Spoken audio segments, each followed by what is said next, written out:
What's up, guys? I'm Chris Spags here, back with another day of Awesemo's NFL rankings here to prepare you for week one. Now, today I'm going to try a little tweak on the format from yesterday because the boss man himself, Alex Awesemo Baker, said we should try it this way, do it as a top 5 list. But I want to get your guys' feedback, so let me know your thoughts. Right now, like the video and comment your thoughts if you prefer it as a top 5 list, counting down from 5 to 1 from the positions, or if you want me to go by groups and just kind of split them up based upon value, top plays, and all that. Let me know your thoughts. So right now, please do like the video and comment your thoughts down below. As is the case with Awesemo's grades on Awesemo.com right now, we are going to be doing a mix of points and value to help decide who is going to be the top 5 running backs in this countdown. But let's start it off right now with our number 5 running back, Carson, going against Cincinnati. Seattle gets 26.5 implied points in their favor for this matchup. And Carson gets a B in points and A in value on DraftKings and Fantasy Draft, a B in points and a B in value on FanDuel, as well as a B in points and a C in value on Yahoo. Carson is not a high volume pass catcher like many other top running backs are, but his 19.1 touches per game offer opportunity at a reasonable price going against a Cincinnati team who allowed 4.7 yards per rush. It was one of the worst tackling defenses according to PFF,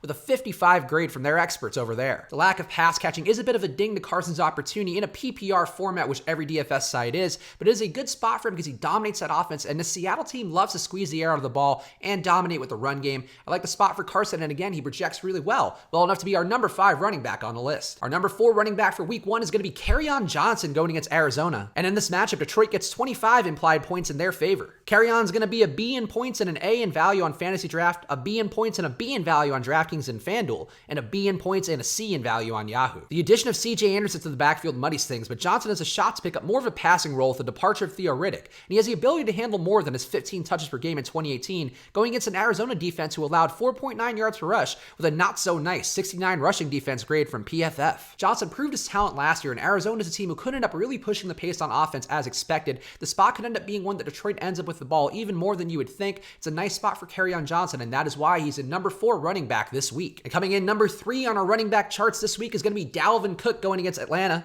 In this matchup, Minnesota gets 25.3 implied points in their favor from Vegas. Alex graded Cook a B in points and an A in value on DraftKings, a B in points and a B in value on FanDuel and Fantasy Draft, and a B in points and a D in value on Yahoo. Cook currently looks to be a top-owned running back on the slate, with him primed for a larger role in what should be a more run-heavy Minnesota offense. We gave him 16 touches per game last year, and this week he's in a matchup versus an Atlanta team who allowed 4.9 yards per rush in 2018. I am a person who's buying into the idea that the Vikings are going to run more this year. They brought in Gary Kubiak for a reason, and they showed a penchant to run more down the stretch last year. So I think this is a nice spot for Cook, and I'm very comfortable with him as the chalk running back of the week. And now on to our number 2 running back on the week, and that is going to be Austin Ekeler in a matchup with the Indianapolis Colts, in which the Chargers get 25 implied points. Ekeler gets a B in points and an A in value on DraftKings, FanDuel, Fantasy Draft, and Yahoo, so all the sites are in agreement here. Ekeler is priced well and projects well on all the sites, with Melvin Gordon still holding out, but the equally well projected Justin Jackson and an Indianapolis defense who allows just 3.9 yards per rush with an 86 run defense grade from PFF may be a scary spot for a chalky Ekeler. The risk of a timeshare backfield, as well as one that could shift to more carries for Justin Jackson, gives me some real pause for Austin Ekeler this week. He's going to be highly owned. I think he does project well, but I think I'm more inclined to just match the field rather than go above it in a meaningful way. Drum roll, please. We are on to our number 1 running back of the week, and that man is going to be Leonard Fournette going against Kansas City with 24.5 implied points for the Jags. Fournette gets an A in points and an A in value on FanDuel and Yahoo, as well as a B in points and an A in value on DraftKings and Fantasy Draft. Fournette had a down 2018 with some injuries and some personal problems, but he still received 19.3 touches per game,